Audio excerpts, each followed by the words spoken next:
Another exciting weekend in Major League Soccer is behind us. That's right, Vince. The most exciting league in the world. Come on. Look, you made your point last week. Yes, and I was vindicated. Incredible late equalizers in San Jose and LA. Lewis Morgan single-handedly shaming Toronto, and Austin batters another one. So good. Aren't you gonna say like up the trees or something? Up the tree. Vince, I don't say silly things like that. Who do you think I am? And this is the Expansion Mansion.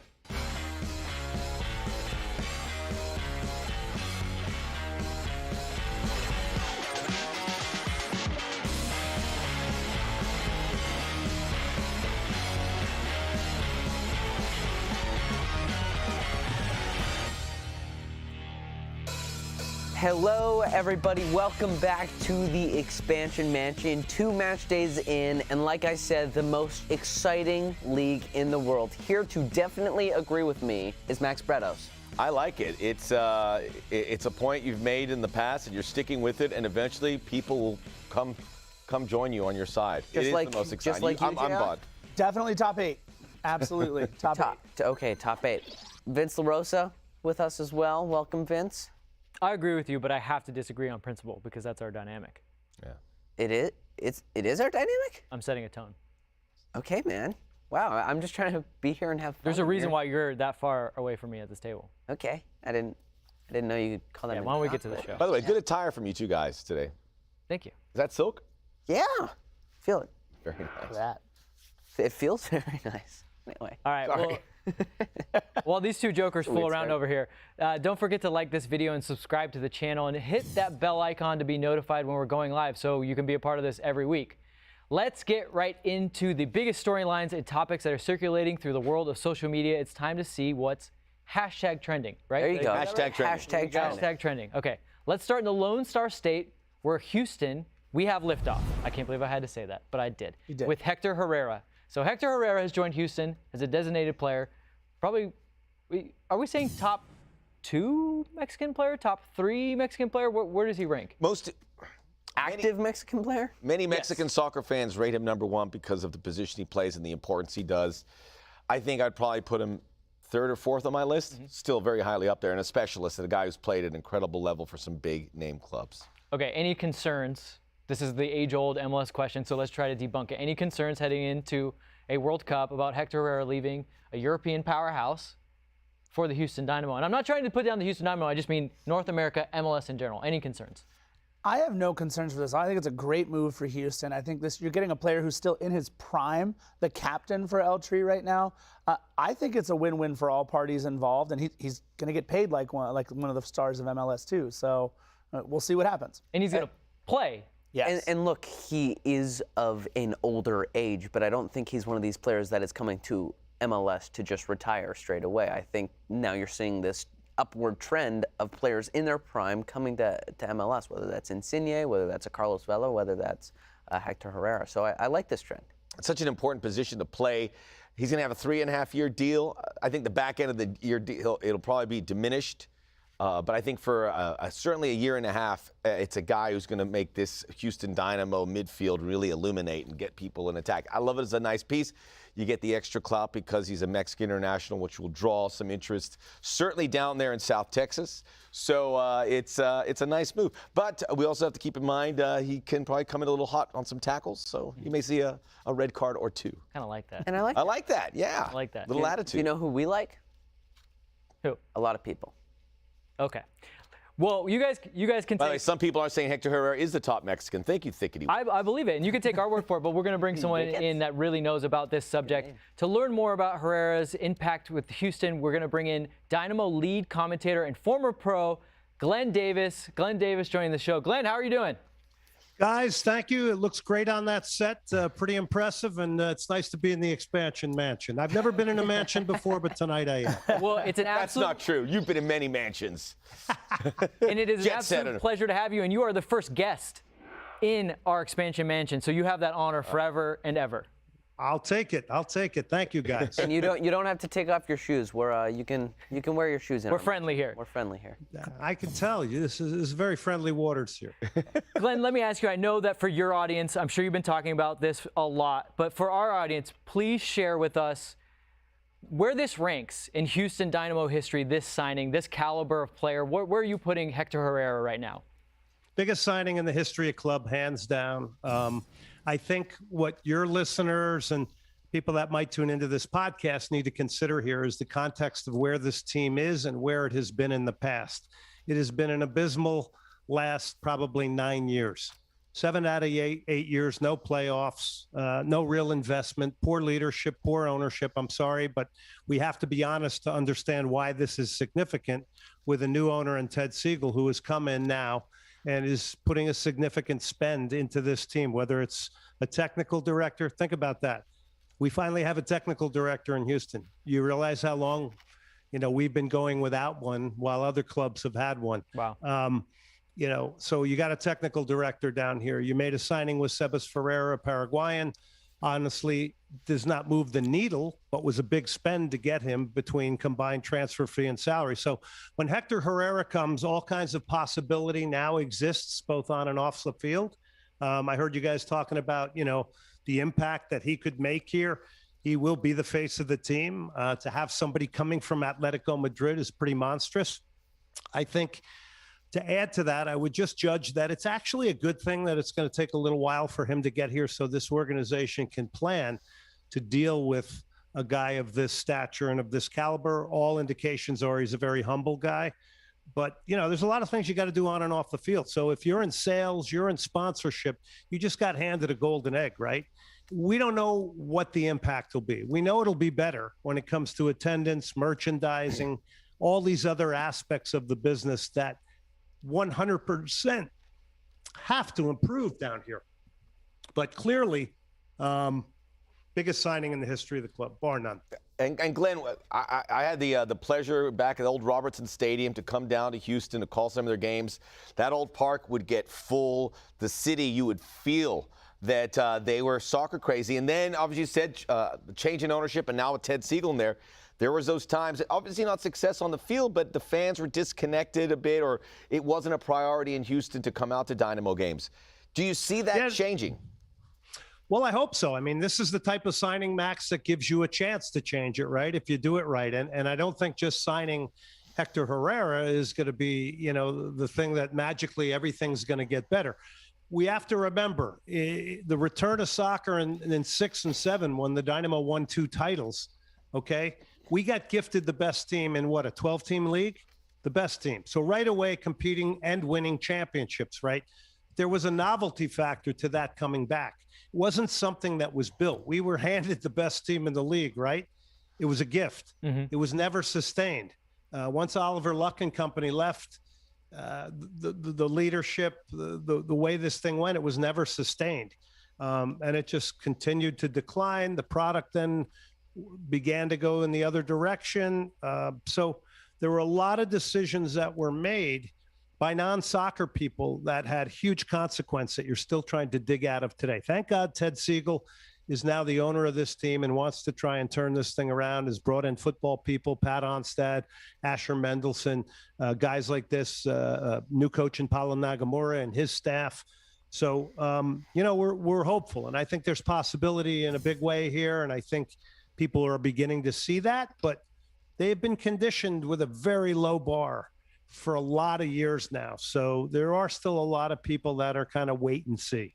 So what's next for Houston? You bring in Herrera. How do you utilize him? Is this just the first of the many steps in the big scheme of things for Houston? Or do you think Houston's banking on, hey, Hector Herrera is going to come, we're going to sell jerseys, he'll make the team better, and then maybe we'll make playoffs? Well, I think they're banking on some of those things, no question. I don't think you're going to pay a guy $6.5 million a year, right, to not get some return on him. I think this team needs another midfielder. They need a creative fulcrum from the start of a game in midfield with him. He will be the face of the team. I don't think there's any question. He will be the orchestrator. He'll be the guiding light, and he's going to have to be it pretty quickly. I mean, look. I think it's pretty appealing to be able to say you're getting a player from Atletico Madrid, but I also think that there are still areas of the team that need help, and that is alongside him in midfield from a creative standpoint. Because if you saw the first 2 games, it's the same midfield as last year. They are a better team from the nature of overall collective defending, the compactness of the team, the shape of the team, but they're not dangerous. And that will be the question going into the weekend against Vancouver. And from what I understand, Pat Onstad, the GM, they're still looking for more creativity in the middle of the field to probably amplify a signing like Hector Herrera. Yeah, Glenn, along those lines, where are the goals going to come from, right? It's probably not going to be from Hector Herrera. He's going to be the one kind of setting things up there in the midfield, whatever other help he gets. But where is Houston going to be able to find that firepower on the front line so that they can really utilize the talents of a Hector Herrera? So Sebas Ferreira is the Paraguayan that was signed, that is a goal scorer from Libertad in Paraguay. He doesn't have the support system right now, and that's where I say I think they need somebody creative behind him to unlock his potential a little bit. There's a lot of trust that's going to have to be put on the wide game with guys like Corey Baird, who you guys know from LAFC, Fafa Pico. These are guys that'll run all day for you, but they're going to have to get quality service into this guy. I would bring in the outside backs as well, Adam Lundqvist, and then they've signed a Brazilian named Zeca, who's supposed to be an attacking right back. So the wide game's going to have to improve. I think if you plug in another good guy in midfield from a creative standpoint that has ideas, that's another area to look at. And then I think they're also hoping to see if Coco Carrasquilla, the Panamanian, that he can blossom into something a little bit bigger. But this is a big market down here, guys, and it's kind of funny because it's self-inflicted, and it's not any slight to anybody around the country, but the only thing people ever say, oh yeah, they won the title in 6 and 7. Nobody's really followed how beaten down this has gotten. Nobody's ever written the article about that. Nobody's ever really positioned that to the rest of MLS. And I don't want to sound like I'm critical, but I am. And healthy pressure has to be there if you're going to be a successful MLS team.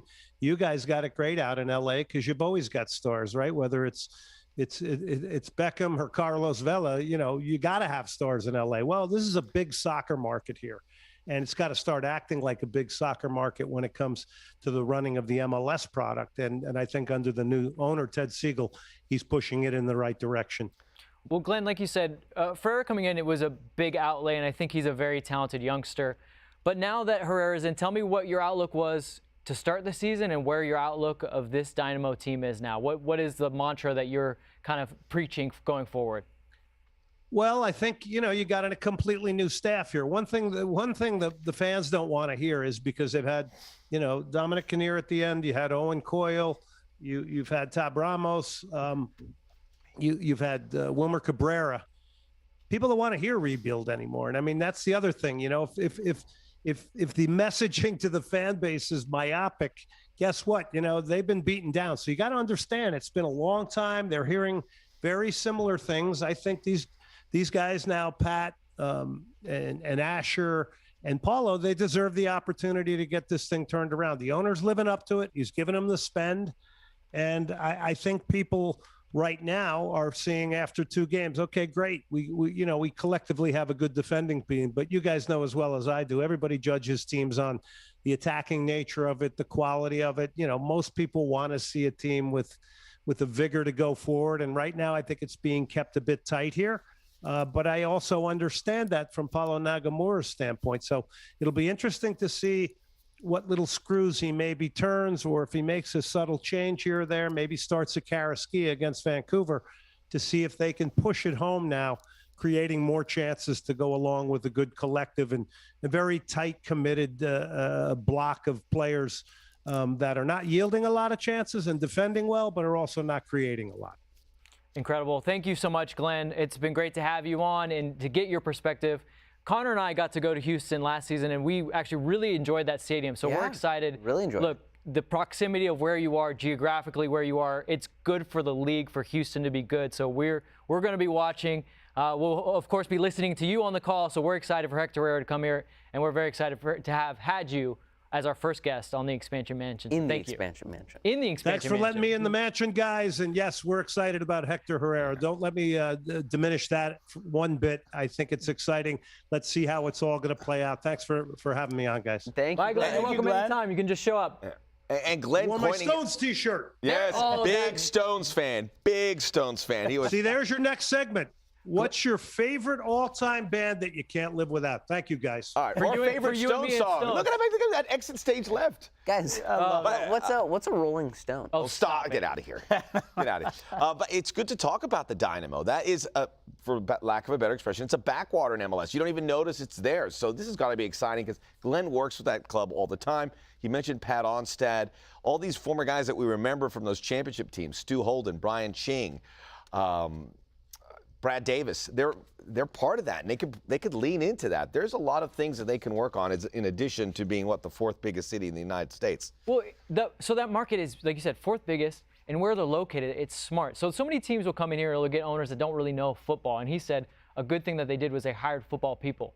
Someone comes in Houston and goes, "Oh, what's the English star that we can bring in?" It's so silly, right? The number one watched league in this country is Liga MX, and the fact that they made a statement with Hector Herrera is smart because, again, you could hire the wrong people. You give them all the money in the world, but I mean, look, Wayne Rooney was okay-ish at DC, but I could see somebody going to Houston going, "We have a lot of money. Let's bring in a Wayne Rooney type." No.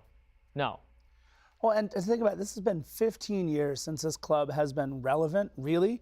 And all of the teams that have come in since, the Atlanta Uniteds, the LAFCs, even Minnesota's, and now with Austin and FC Charlotte and these new exciting teams, it's going to be great to get Houston, hopefully, back on the map again. Like you said, like you guys have both said, when Houston is good, the league is better all the way around. And I think starting with this move with Hector Herrera, although they have a long way to go to climb from being 14th, 13th, 12th in the West, whatever it might be, but this is a great start for Houston. And ex-Mexican players have done pretty well in this league. We talk about Carlos Vela. Chicharito has, despite some injuries, going back to Cuauhtemoc.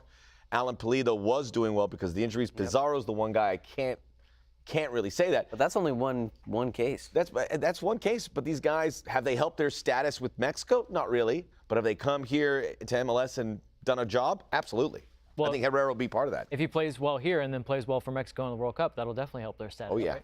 Thanks for the love for the shirt, They guys. do What love do you your shirt. think? And I would add one more thing. There is the best player, Mexican player, that they would love to still have, and he's been playing here in MLS. I guarantee you Tata Martino would take a healthy Carlos Vela. Who would be the next desirable Mexican player to come? Chucky Lozano. Chucky. Yeah, Chucky would be the big name. Easy. Diego Lainez, that we've been hearing his name come up a little Lozano, bit. and if Not yet, though. you're me, this is just me personally because I like this type of player. Edson Alvarez. I really like the way he plays. I think he deserves a bigger move away from Ajax. Although Ajax playing some of the best football in Europe, so maybe Ajax already one foot in the quarterfinal door of the Champions League. What about Memo Ochoa? Maybe someday? I know LAFC Shut fans. your mouth. LAFC fans too hate old. that, but No, he's just too old. yeah. Who? Memo. Exactly. Let's What's move a on. Rolling that guy. Stone? Let's move on. So Lewis Morgan, huge trade to New York Red Bulls, and a lot of us went, it's a lot of money. Yep. Dude hit a hat trick this weekend against Toronto, who was a pick for a lot of people to maybe make an MLS Cup. We're gonna get more into that later. Who said that? But Lewis Morgan, surprise, sustainable, Surprise, yeah. yeah. Surprise, yes. In absolute disbelief, no. One, it's Toronto FC. I mean, if you saw that back line of Jacob Schaffelberg, Salcedo, Shane O'Neill, and Marshall Rudy, like that's Just a love rest. saying Schaffelberg. Yep. Yeah, it's a solid. Well, because I love saying old Chaffee. Oh, so- Chaffee. Come on, 3 of those 4 pieces are not good. And Schaffelberg's not a left back. No, and Marshall Rudy hasn't been playing a lot of MLS matches as a right back either, and so those 2. 17? Yeah, 17. So I'm just saying, against a very experienced New York Red Bulls, I am not in utter disbelief that Lewis Morgan. Okay, well was able to pull let's go back to Lewis Morgan. We're going to touch on the Toronto situation. I like what you said about sustainable, and I don't think it's sustainable. They need to get a lot of help from Caden Clark. They need to get some help from Frankie Amaya. The kids need to grow up pretty quickly. Wait. Do they need is Lewis Morgan their guy? But I don't they think got a he good one can there. be moving forward if you're going to clamp down on Lewis Morgan. Where else does it come from, right? So to me, the big thing is, can he be their guy for the first 6, 7, 8 matches until they figure some things out? Absolutely, but I don't know if over a 34-match season if he can be their guy. I disagree. I think I forget how to pronounce his name. Klamana? Come on, it's okay. Yeah. He's good. I mean, from his past 2 games, he's been really good for New The York. advanced metrics really like him too. They have a very balanced squad in terms of their midfield and attacking pieces. I think with the Red Bulls, too, if they do well to start the season, Red Bull's going to be like, all right, let's invest here. Remember, they have a network of clubs that they can lean into. They could spend some money as well. Lewis Morgan's one big addition, but Aaron Long scored a goal too, and he is a top 5 center back in this league when healthy. He's healthy. He scored a goal. The Red Bulls trajectory up and up. Do they have a ceiling? At this point, yes. But with some good young players, they develop players. That's a big part of this club. I'd buy some stock on this team. My only reservation would be after the watching the whole game. The Nealis bros started at center back and right back. Dylan Nealis, not too good. He had a academy, like a TFC2 player, Luca Petrasso, just hammering him all game. They're high on It was a tough watch. I would say for Red Bull, what's interesting here is a lot of the coaches that were chirping, I don't have a good team, are now undefeated. You've got Struber there. You've got Lozada in DC United. He's not undefeated, but Matias was chirping and now had a pretty good result with San Jose. They did lose their GM, but I think anytime you get a chance to go to the Premier League, you take it. Go. But some good results after a 6-1 thrashing in that final preseason game. But that's MLS though, right? Like, it is a long season, and trust me, I will also not be in utter disbelief if Lewis Morgan doesn't get that many more goals this season. He'll get some more. And those are good goals that he took. I just want to lean into the chat again because I'll go back to the Houston conversation. Someone said, let's not forget about Raul Jimenez. And it said Jimenez isn't going to leave. Isaiah said Jimenez is going to leave Wolves for MLS. Let's be honest. A lot of people said that Hector Herrera wouldn't leave Atletico Madrid for Houston Dynamo. So there's a precedent. It's a new day. And that's to my point of this new trend that anything is actually possible now. Yeah. Would you It's say money. League of choice? I would say league of choice. Players are excited to come to America not only to make decent money, but Real the league, decent money. The league is getting better each and every year. And on top of that, America in general is a desirable place to live. People want to go to live in LA. People want to go live in New York, Miami. So I don't know. You're going to start seeing like world-class players want to come play in MLS. It's happening. Okay, we got sidetracked a little bit. I just want to get our fans No, involved. you're good. No, you're good. You're perfect. And we're going to answer questions later. So, guys, the questions that you have, we'll solicit some questions, bring them through. We'll answer as many questions as we can get through. Let me bring us back, and it's actually staying within Red Bulls versus Toronto. What do we make of Toronto? And How about that field? yeah, All I can imagine is Bob Bradley coming out going, whoa. yeah, we know Bob takes What's the this? field very serious. It looked chewed up. I think by the end of the season, that team is going to look a little chewed up as well. I just think they're a little long in the tooth in the midfield. I don't think Michael Bradley played his best game. He'll probably tell you the same thing. And I just think there are so many pieces that need to be retread or need to be retooled a little bit. Of course, Insigne is coming, and it's going to be a huge deal. But again, just like Hector Herrera for Houston, is that going to take Toronto from being bottom of the table to mid-table? Maybe. I just think Toronto FC got it completely wrong this offseason. I just don't think they got, because they were so late to get Bob Bradley, they didn't get the pieces that they needed to put in place for an MLS-worthy squad to be better than they were last year. You know, you'd think for a team of Toronto FC's status would want to rebuild that team and get up there. And yes, they got Lorenzo Insigne, but they're... Well, they gotta have be him, but patient. he's not doing any good for him in Napoli. Right. And to your point, No, but nor do I think that he's something that TFC needed. You know what I mean? There's a couple areas in that squad where I'm like, hey, they need additions, but they focused on the Max, big let me ask signing you. first. You and I know Bob Bradley pretty well. We know his football, and he'll say that we don't, but we do. We know pretty well. If I'm looking at this, I'm thinking, Chris Armas doesn't press the exact same, but Bob Bradley likes to press quite a lot. And to Connor's point, they're bringing in a guy like Lorenzo Insigne, but we're watching that midfield with Pozuelo basically leave Michael Bradley hung out to dry. Yeah. Does he maybe not have the right pieces to even press the way he wants to do it? And I think you have to be really patient with this team. And Toronto FC had a real bad 2021. You can't expect the switch to be flicked here. Lorenzo Insigne is going to get here, and this team is still going to struggle because they're going to have to find the right pieces in place. They're leaning into their youth. Some good young players there that are going to And Bob be first is teamers. the best coach in the league in really coaching up youth and making them better. So This is will going to give them get that. better as they go along, but they've got to be patient because you got to revolve here. Now, Josie Altidor's moved out. Michael Bradley's a little bit older, but it's his dad's the coach. There's a relationship there. They know each other. I think you want Michael Bradley. He has enough equity and clout to certainly keep around. But this is a club that you should be patient for. But that's the way it is. I just want to see how Bob Bradley and Toronto FC approach games by the week. You know what I mean? Game by game, how they approach to just win games as they are. Not necessarily long term, because long term, they want to develop these young players, and that'll be a priority for someone like Bob Bradley. But, you know, with the squad that they have, I'm concerned watching their play of how they really are approaching their game by game results. And the Pozuelo one's a big one because how does he play with Insigne? Pozuelo was an MVP a couple years ago, and it's took a step back. 2021 and 2022 looks at least a mini step back from that.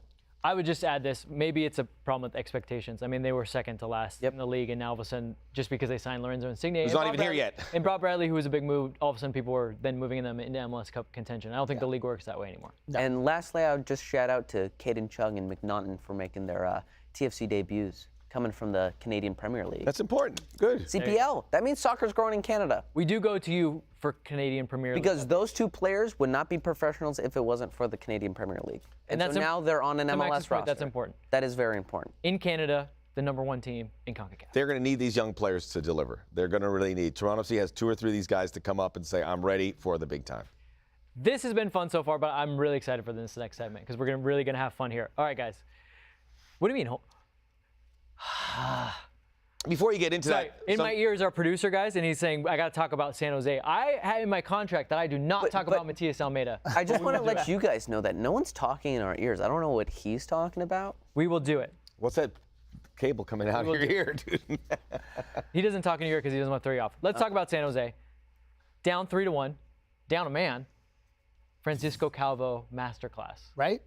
Masterclass or just like a header? Well, that's I'm taking carbon copy headers. They were the exact same goal. Right? Yeah.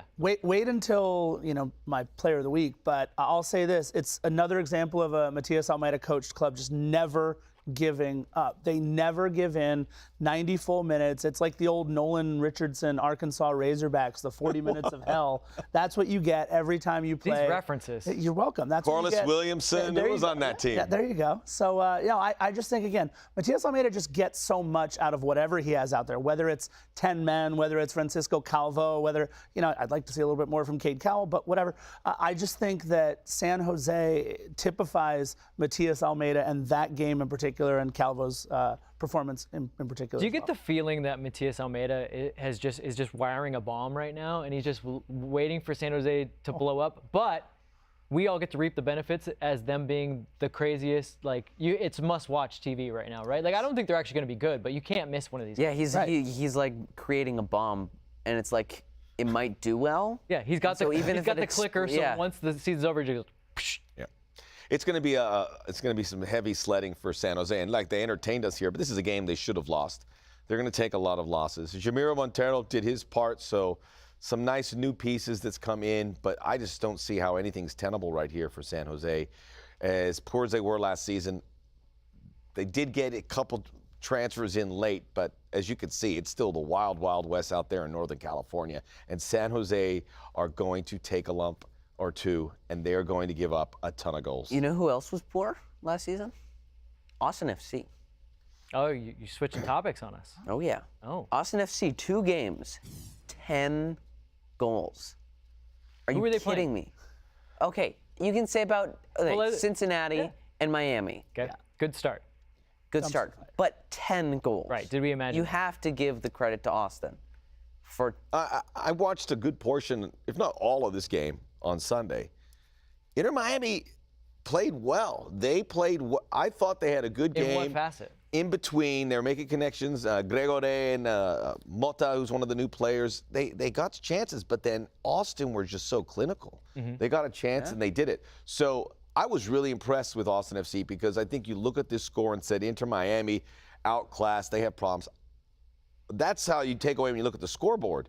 But when I watched this game, Inter Miami figured some things out, but Austin FC just hammered them. This is a really impressive victory. Much better than the Cincinnati one. Watching the games, they are clinical. They played dominant football. And it's not just, look, you can come into a game against a quote-unquote USL team and just try to have a walk in the park, but they came in with a game plan, knew what they needed to do, and they executed. And so I give them points all for that. jokes aside, none of us think that this is going to be a record-breaking Austin team. Right. But if I try to be a little pragmatic and I think about a team created out of nothing with a young head coach, but midway through the season had a lot of supporters that wanted Josh Wolf fired. Is this basically a reminder to people, like, soccer, it's not that easy, especially when you're creating a team out of nothing?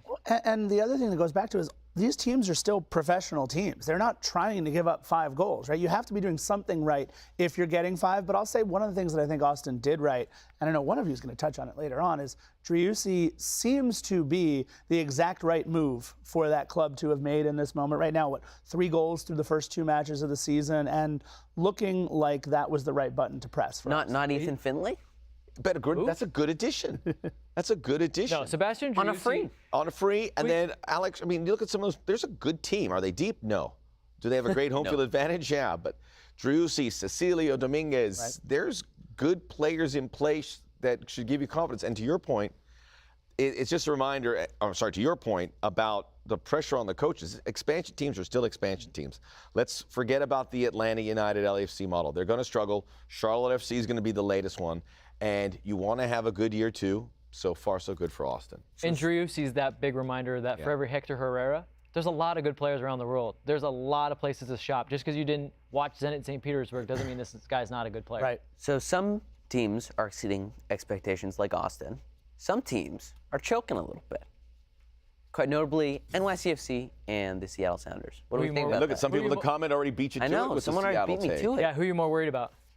I'm more worried about NYCFC only because they won MLS Cup. I don't know what it is. When you win MLS Cup, you think you're like the best team ever, but the way the playoffs are set up, like you can really be like, I don't know, like the 10th best team and still win it somehow. No, but when players win trophies, I know they start wanting chirping, certain things, and then more look, money. And then they could win MLS Cup again like they did last year, but they're not the best team in MLS. Here's what's interesting to me with NYCFC is they did play really well in CCL, and I think they will continue to do well. But everyone started to look at it and said, you know what, maybe it's for the best they didn't sell Tati Castellanos because he's going to be hungry now. I still think that that's a situation waiting to implode. Because Tati is a hothead. I love him. I really love him as a player. He wants to go. He was ready to go. He wants to go. He was ready to go. And he may go in the summer, which will put New York City in a situation they need to get They're going to be in a someone. bind no matter what. They're going to have to sell him, right? Because you got to sell high. But with Tati, the thing is, even if it's not the team's fault, sometimes players are they're unhappy. And I'm just wondering if, he gets up for the CCL games because he's like, this is where I'm going to get sold. But now then when he's got to do the league slog, he's just like, eh. And then in Seattle flip side, weather delay. I don't know what to make of a team that had to sit for, what was it, like 30, 45 minutes? Bobby Wood masterclass. Look, and I'm not worried about either one of these teams right now because I think they're both focused on the CONCACAF Champions League. Seattle was as they probably should be, right? As they should be. And they should. It is a long season. They're in the quarterfinals. Seattle have always been that team that get going, so that's going to be the situation they're in again this season. Look, it seems like every year NYCFC goes on like a 5, 6, 7, 8, 9, 10 game unbeaten streak where they might not be winning all those games, right? But they'll go like 5 wins, 5 draws over 10 games. You're not going to find me burying any team with Brian Schmetzer and the amount of talent that's up in Seattle. So I think I'm a little more worried about NYCFC, especially because, look, we saw it last year with Diego Rossi, who was kind of 1 foot out the door with LAFC. Same thing now with Tati Castellanos right now with NYCFC. Those things just negatively impact the team throughout the season. And the added benefit for NYFC is they've already won the trophy. One caveat for Seattle this year. They don't have the space to bring in a game changer like a Ladero or Rui Diaz. They're going to have to do it with the squad they have. And normally they do really well. Lagerwey does really well in the summer bringing someone in. You're going to have to do what you have. And hopefully one of them do win the CONCACAF Champions League. So these efforts of like not getting results here in March pays off. Yeah, you win CONCACAF Champions League. Look, you don't want to miss the playoffs, but you get a pass. That's your final right there, Seattle, New York City FC. Oh, Max. Oh, Max wow. Wow, okay. Hot take. I mean, he got NYCFC No, we're going to right. clip it Clip and then that. you're going like that. Clip that. Okay. All right. Now it's time for the fun. Right? In my ear? We're not. Yes. We haven't Yes. been having fun already. I have not been having any fun until this Nor one. I. All right. Last week, American Jesse Marsch took over as head coach of Leeds United, and our very own Max Bretos had this to say on Twitter. I'm reading this verbatim. Heading into the Premier League weekend with Jesse Marsch at Leeds and Chris Armas at Manchester United, now we need Bruce Arena at Watford next season. It's a good great tweet. Great That's tweet. definitely a tweet. Made it that on the would get mansion. some, If you know Max Bretos, he's a volume tweeter, though. So he's like. that 1 true? of 10. You just You pump are him a out. volume tweeter. How many tweets do you think you have per day? How many tweets have you sent in between our 2 shows today? 0. Oh, wow. Wow, that's a first. I'm worried about you. Monday's a light tweeting day because we're very busy here.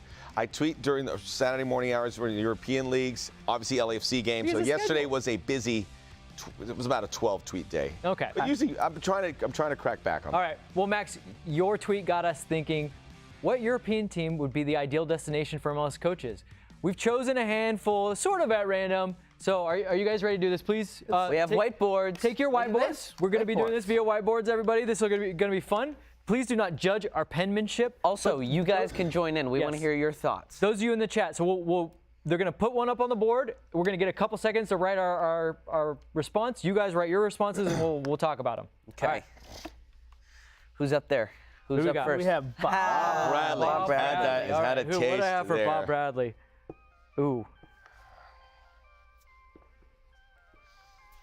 Are we going to flip it all at the same time? Already Okay. lost my eraser. Okay, into your singles, right? Yes, into your singles. Okay. Are we One. ready, producer? 2, 3. Oh, can you even read that? What do we got? I got to make them bigger next time. Barca, Monaco, Dortmund, and Napoli. Okay. Does anyone care to explain? I'll say mine. He had a little taste in French lower division football, so Did I'd be Le happy Havre? to do it. Young team. Monaco got the young players. Go to Ligue 1 because he doesn't want to get another taste of the Premier League, and he'll be the first that goes, I don't want to do it. So this is your winner. I just That's feel your like, winner. imagine how Oh, my winner. internally. We're not, I was it's not a gonna say, contest. what just happened? Yeah, it is. It's a contest Okay, now. all right. Hey, well, now that I know. Contest. What were you going to say about Imagine Barca? how happy internally Wait, Bob Bradley would be. Oh, you're just trying to make him happy? No, just imagine how happy he would be if he got the players on Barcelona to play like exactly how he wanted to play. I tell and you they what, would be able to pull it off I because think that's how good they JR are. and I went the same route where it was like, it's really pretty football. Yeah. But Yeah. at the last Andy. moment- Yeah. Yeah. All right, All let's right, go to the next coach. Next one. I do win for best penmanship. Oh, Schmetzer. Brian Schmetzer. Schmetzer. Oh, you guys I are gonna can't do love this one. Okay. I'm going to make mine like more bold.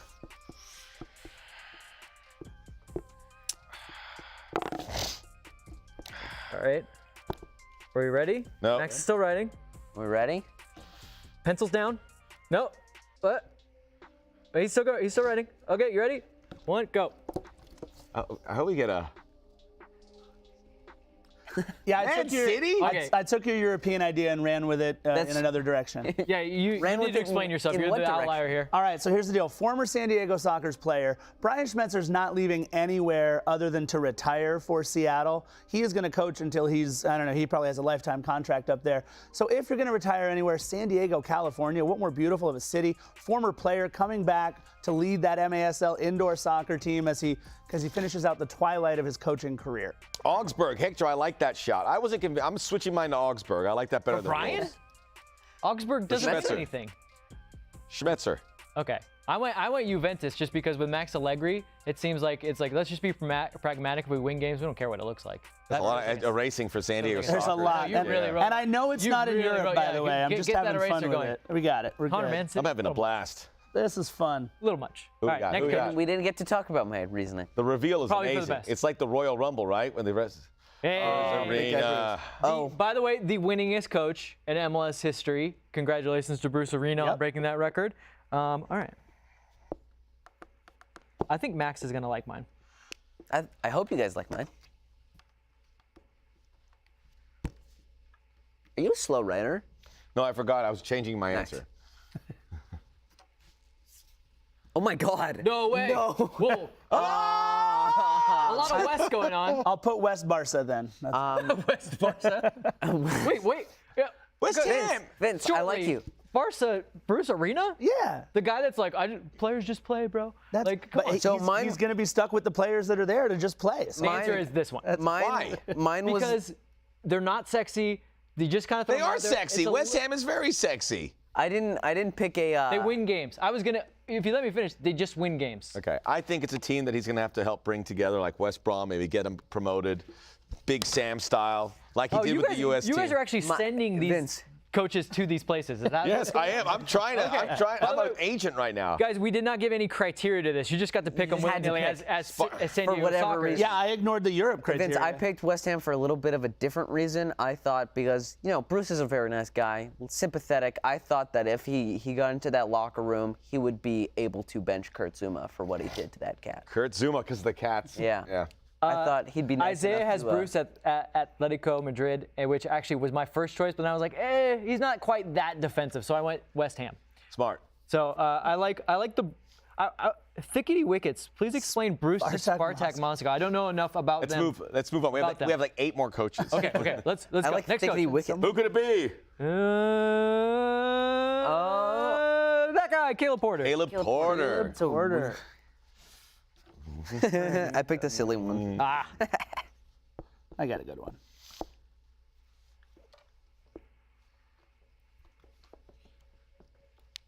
Okay. He's just trying to write very nicely, very legible. I picked a stupid one.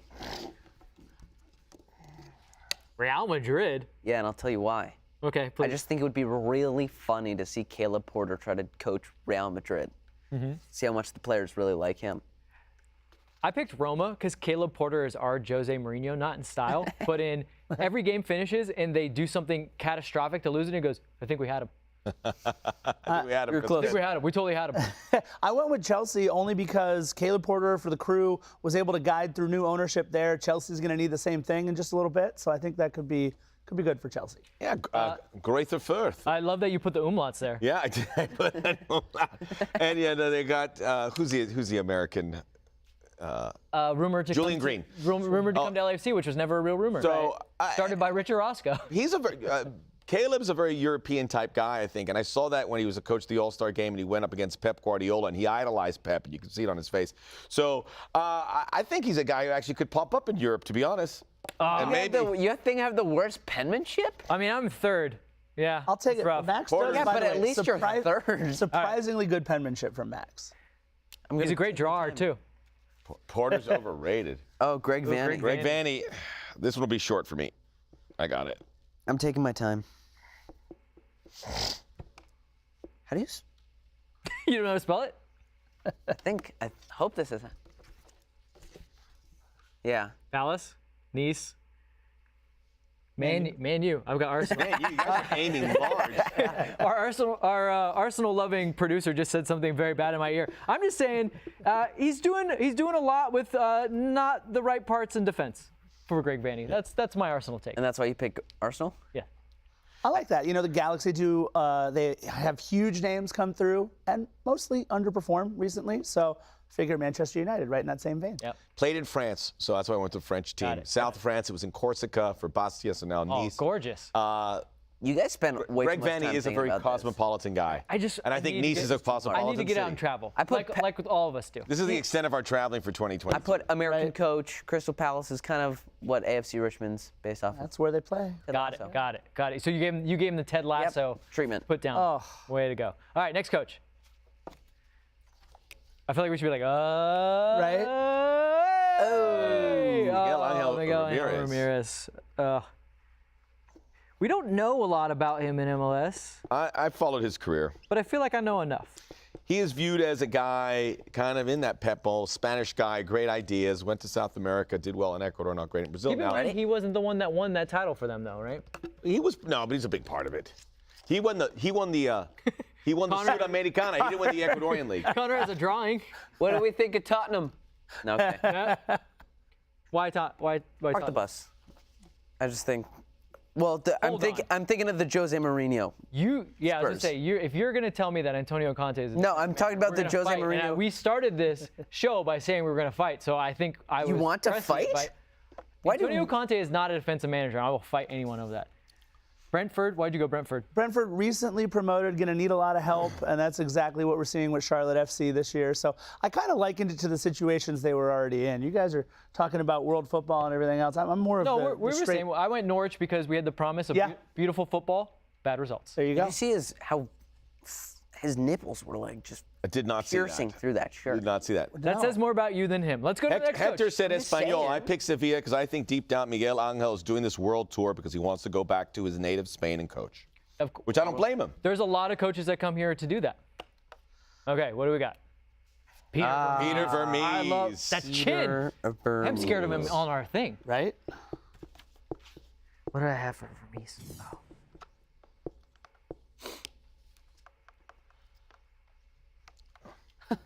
Oh. Hunter. All right, I did All right, it. 3, 2, 1.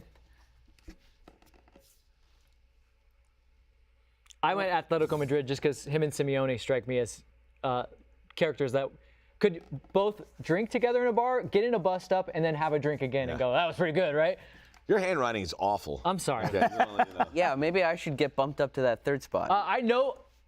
Yeah, Yeah, JR look. Hanover 96. How? Yeah, how about Kansas City, Missouri's sister city is Hanover. Good and I criteria. Think, I really do think that his personality, his coaching style would lend himself well to Hanover in the Bundesliga. Hungarian descent, right? I hope I got it right, because that's what I picked a I believe Hungarian so. Tickety club. Wickets gave him Bayern Munich. Good for Peter. Like Wait, can you say- I know that name, but will you say it for me? Ferencváros? A Hungarian team, no? Yes. Okay. Time. Because So I he think is he a- wants to go back to his roots, and he'll be a champion there. They go, hey, Vermees, you're from Hungary. Back to his native. He's not Hey, from Hungary. Hungary was once a powerhouse in world football. Yeah, I think he would like that and build. Okay.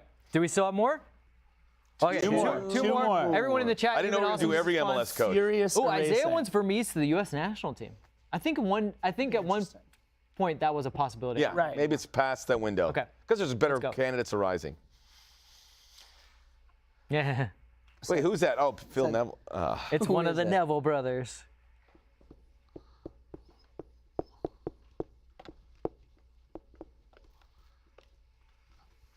Got really quiet in here, didn't it? We're all tried to practicing draw our a- penmanship. I now. tried to. Yeah, it is. Not yet. Oh, this Don't pen show is it. pretty Show how to strong. do it. 3, 2, 1.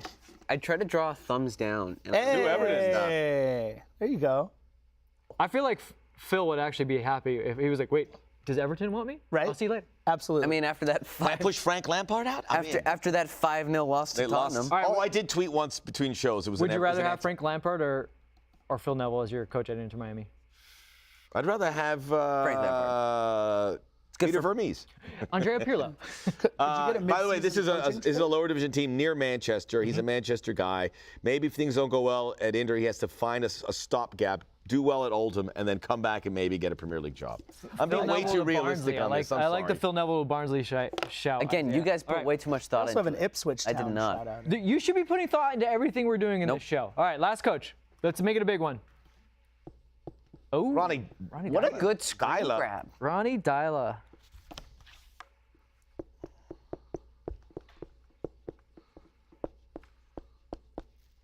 Wait, I'm not ready yet. What are you saying wait to? He's saying wait to our producer. 2, 1.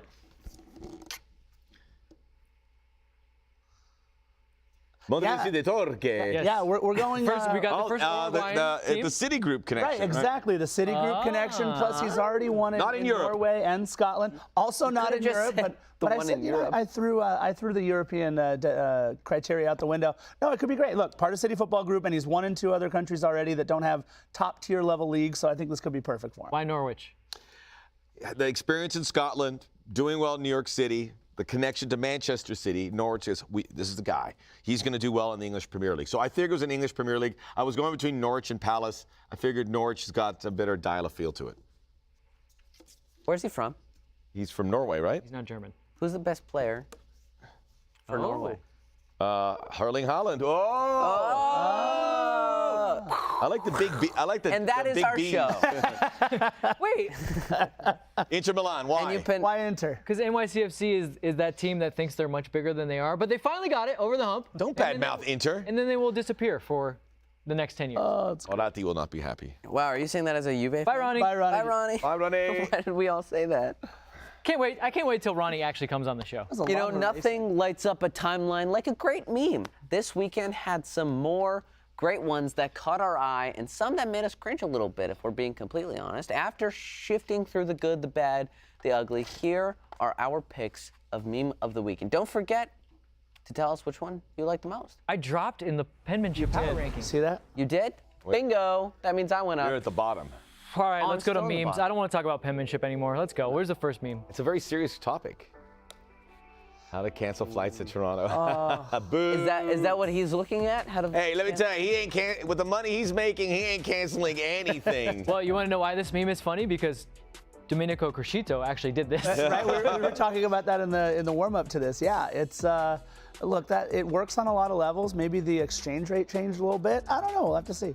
We want your votes on the best meme. Yeah, we got 3 That was a pretty good one. We got to keep That on the was pretty good. Canadian. How bad are the Canadian taxes? How much of that paycheck of? He doesn't pay taxes. Look at him.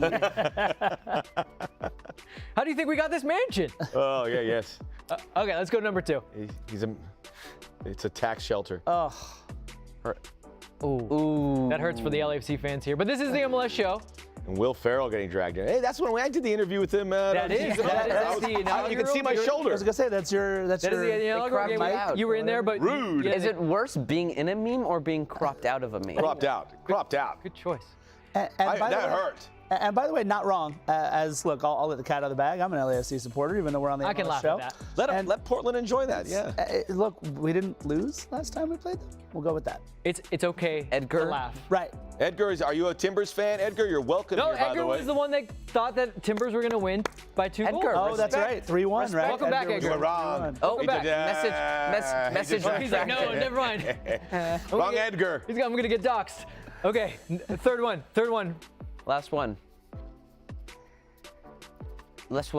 And He reading all the comments on 433 and BR Football from Eurosnob saying how MLS always seems to score bangers. They do get that a lot, right? You know what? And this is the Connor meme.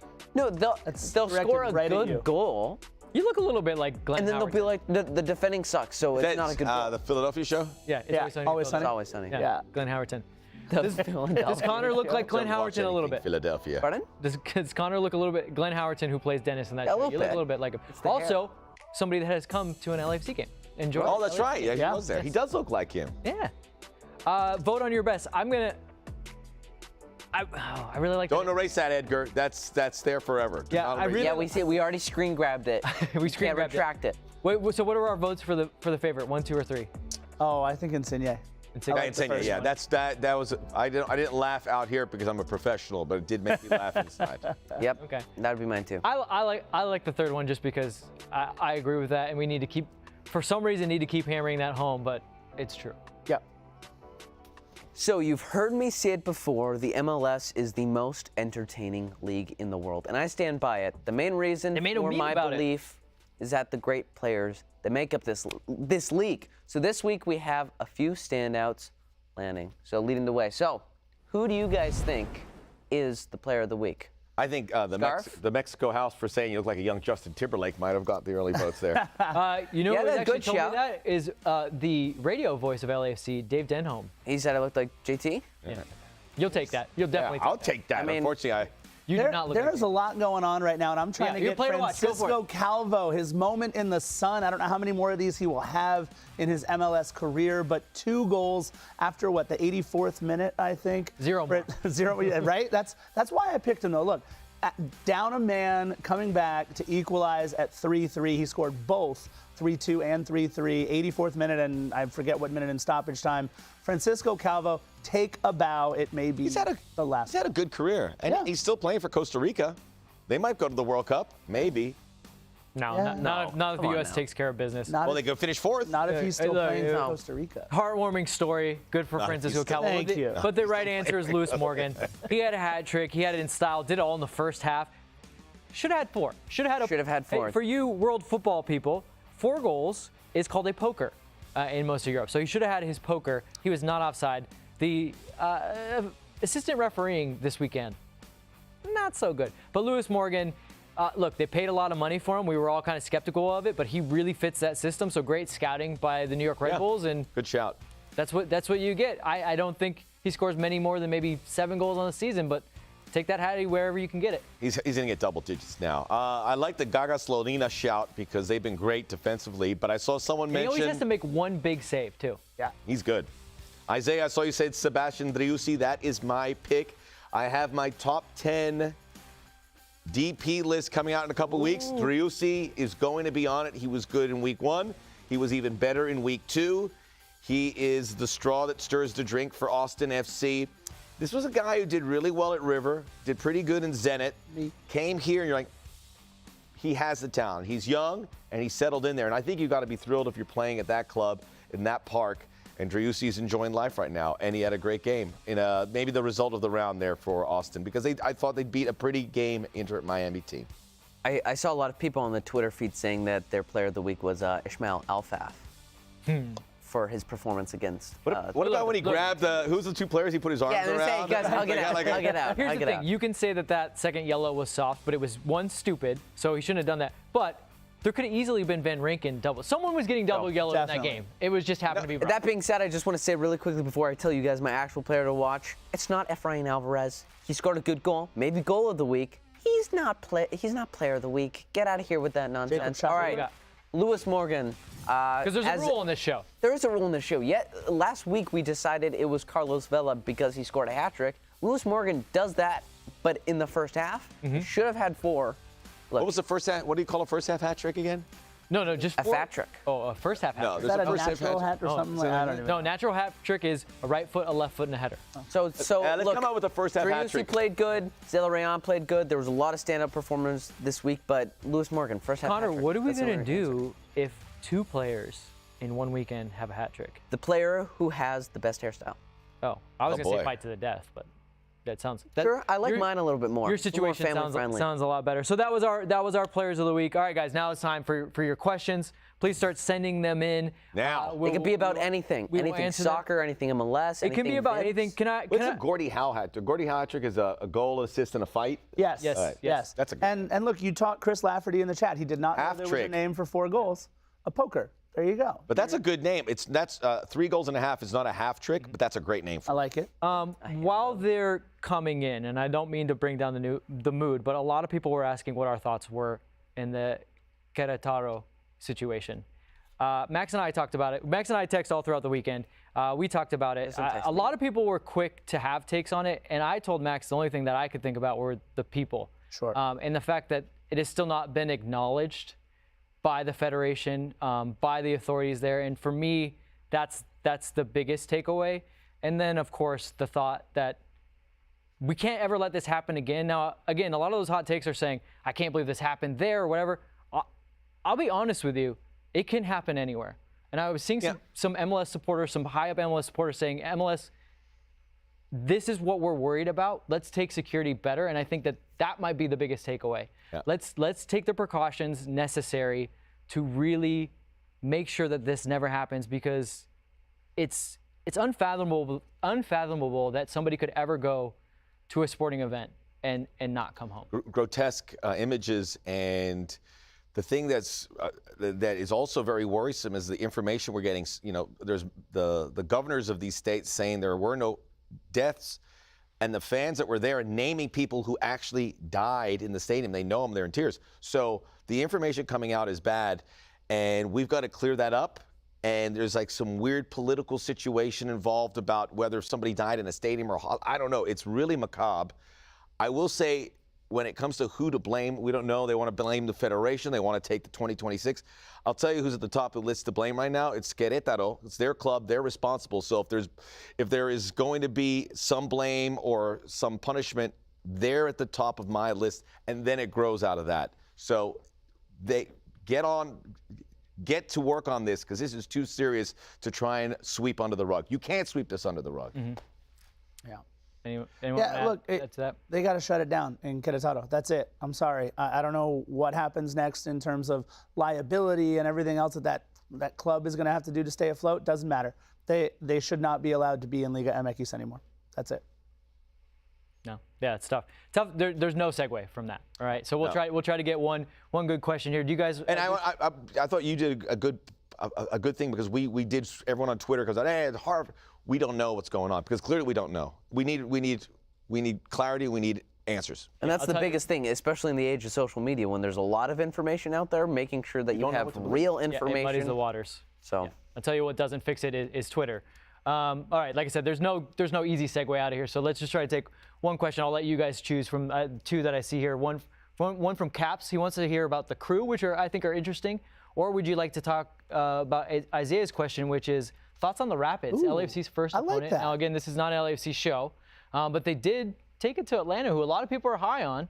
Maybe Go take the Rapids question? Rapids yeah, maybe question. I'll do the crew. you get Rapids and he'll do crew. Yeah, that sounds great. Look, I thought the Rapids were going to be really solid, although they don't have that guy that scares you up front. So the fact that they were able to put 3 on Atlanta in the way that they did after LAFC was able to bottle them up for really the entire match, I thought it showed a lot of resiliency for the Rapids. This is a club that has a lot of pride after last season. So I think it was a great step forward, a great rebound for Colorado, 3-0. Much happier with this performance from them than obviously last week. I'll just say, hey, thanks for putting the question caps. But I think Columbus is in a little bit of trouble here. Their big nine players are not producing, and that was a horrible result to take over the weekend. But we appreciate you because I think that's your first question. So thanks, Caps. I will say, Gomez, should USA play in Mexico? I'm actually going to be going to that I match. believe so is our very own Max Bretos. I nixed it because I think I'm doing too much traveling, so I will not be going because I want to be here on Monday and Tuesday to do the shows. Good. And the answer is yes, they should play. Will they do it without fans? I hope not, because I'll be in Mexico City. Yeah. It should be on the table, but they have to do it. I mean, and those people talking about taking away the World Cup. Careful what you're asking. It's too far down the line, and that's getting FIFA involved. We got to do the local questions. We got to do FMF. I think CONCACAF could get involved. Then you get to FIFA. But the 2026 situation, that's not on board, right? That's not on the docket, right? But that you deal with that after this upcoming World Cup. And I just have a question. Max, you brought up that lack of information or misinformation coming from the cities and the federation. How do we fix, because that seems like one of the bigger problems to tackle out of all of this. How do you fix or even begin to address that? Well, Hercules Gomez had a really good quote about that, and there's a lot of things within Mexico where they don't address this, and it's like, that's it. Yeah. So I think it has to come from outside. That's why I think it's an opportunity for CONCACAF. I think it's an opportunity for MLS to maybe talk about it, because they're going to be in relationship in the Leagues Cup and say, do not bring this to us. This is something that we have to talk about seriously before we really get in bed together as a collective here. All right. On that note. Yeah, no, heavy subject all around, but we're wrapping up here. So that's going to bring us to our stoppage time topics. That's our chance to rant about something in MLS this week. And Max Bretos, you're up first. What is your stoppage time rant? Could you remind me what it was again? I believe you had, I don't know, actually. It's not. Oh, Charlotte. Oh, Charlotte. Yes. Oh, yes. Actually, this is I'm excited to hear this. This is a good take. Fantastic what happened in North Carolina with regards to Charlotte FC. This was something they really wanted to do, and it's to be encouraged. Get as many butts in the seats. Make history, because when you make history, it's there until someone makes history over that. 75,000 is a huge number, and the images were great. And the tricky part now is keeping that market engaged. They haven't really done that with the roster build. The coaches said, Miguel Angel Ramirez has said things suggesting we're not really ready for this season. 2 games in, although they played better in the second week, although the Galaxy were much better. It's not quite there. It's an expansion team. That's all right. You got the 75,000 in the gate. Now you got to keep them. And we've had so many things in the past. I remember calling a game for the Red Bulls, and it was like 60-some thousand at Giant Stadium when David Beckham. It comes and it goes. It's got to have staying power, or it doesn't matter in my books. And I'm not being critical of Charlotte FC, but you have got to build up this. Whether it's another 75,000, I don't know. It's a combination of many things. Growing as a club. And another thing, when I see these things, and I saw it all weekend, when people say, hey, soccer's arrived in America. This is... Where have you been? This is a great day, It's but arriving. it doesn't mean anything more in a better position. It's something that Charlotte now have built a platform. Don't let it go to waste. Build. Excellent. Was it right? Look, you're the soccer OG for a reason. That was Okay, good. yeah. All right, let's go to Connor. My stoppage time is going to be that Toronto FC is, in fact, still a contender for Wooden Spoon. I think last year they didn't have a great season. I just don't think that they put the pieces that they needed to put together for an MLS contender. He's eating his own. I'm just saw that Toronto's spoon is turning to wood. Was it silver before? Yep. No, but really, I'm a somewhat Toronto FC fan, Casual. and I just don't see them being able to go the marathon distance of an MLS season, and so just for that reason, I think that they're stooping down to the level of a Cincinnati or an Inter Miami this season. Oof.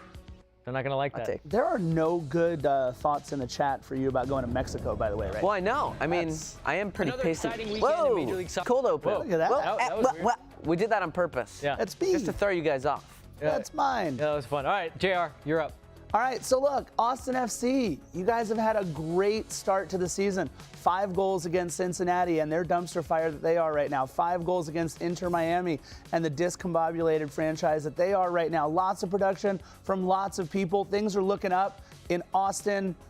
Relax, slow your roll, pump the brakes. Yes, you guys had 2 very good wins to start the season, but the schedule gets hot and heavy for you guys soon. And look, last year they lost 5 out of 8 to end the season to really kill a lot of momentum that they had. They were kind of going for an outside playoff spot. So everybody in Austin FC, relax. Ooh, Jay. Let's see how it goes over the next 10 games or so. Just relax. Relax after 10 goals and Yeah, It's going to be a tough one. Yeah. But they do have to reassess and go, hey, let's maintain this. I'm telling you, if LAFC scored 10 goals in 2 matches, no going one wild. would ever hear the end of it. Yeah, you'd be bouncing around this set. FC Cincinnati and Miami. They would take 10 goals in a season at this point. All right, here's my. It's not exaggerating. A little foreshadowing. Here's my stoppage time segment. FC Cincinnati finds new ways to lose. Oh. 0-0 would have been a good result for an FC Cincinnati because they're Would've. leaking goals Clean everywhere. sheet. And it looked like they were going well on their way, but in the 95th minute, Jeff Cameron handball, 98th minute, Ola Kamara, the penalty merchant himself, puts them away. And like I said, they just find another way to lose. Man, I don't know what to do with that place. All I know is this. They have an incredible looking stadium, and somehow the fan base is sticking with them. Please just give them like a modicum of respect, FC Cincinnati, because right now, we are all kind of laughing at you and laughing at the ways you're able to do this. We think that you can pull it out because, again, you have the infrastructure, but as of right now, is there any more ways that you could possibly lose? No. And Charlotte, don't become Cincinnati. That's what I'm talking I know, about. You ain't going to get 75,000 in a game. Cincinnati is the only team that's like able to break their own like losing records. They suck. Yeah. That's what I'm getting at. Jeez. I will Time to get out say, of just in the chat, my favorite condiment, mayonnaise. I'm saying No, they're that asking your just favorite hot sauce. Do you like Valentina? Do you like Tapatio? Do you like His something? answer would still be Mayonnaise. mayonnaise. Yeah. I'm just trying to infuriate. I think you were going to say your favorite comment in the chat because mine is L Dizzles, who said we're doing a great job and name check Max Bretos specifically. Thank you so much. And if you like the show, share it with friends because that's how we can spread the love. And let's say you don't want to watch the show and you just want to listen to it. Don't forget, every 110 Football Show is available as a podcast. So wherever you listen to your podcast, check it out under 110 Football. Everything is on our channels. And yeah, so thank you guys for hanging out with us. Thank you guys for watching. This has been fun. Mayo is pretty It spicy. is. so Mayo yeah. is pretty spicy. That's why I said it. Put mayo on anything. It's not good for you. Don't you put it on French fries, Canadians? Oh, what? No? No, just me? it's gravy. And God. cheese curds. Well, Cheese wait, curds. Cheese curds. You call mayo gravy in Canada? No, Man. it's legit gravy. All right, we're gonna Anyway, sort this thank you out. guys so much. We'll be back here next week. Sorry, Austin. Pump the brakes. Sorry, Austin.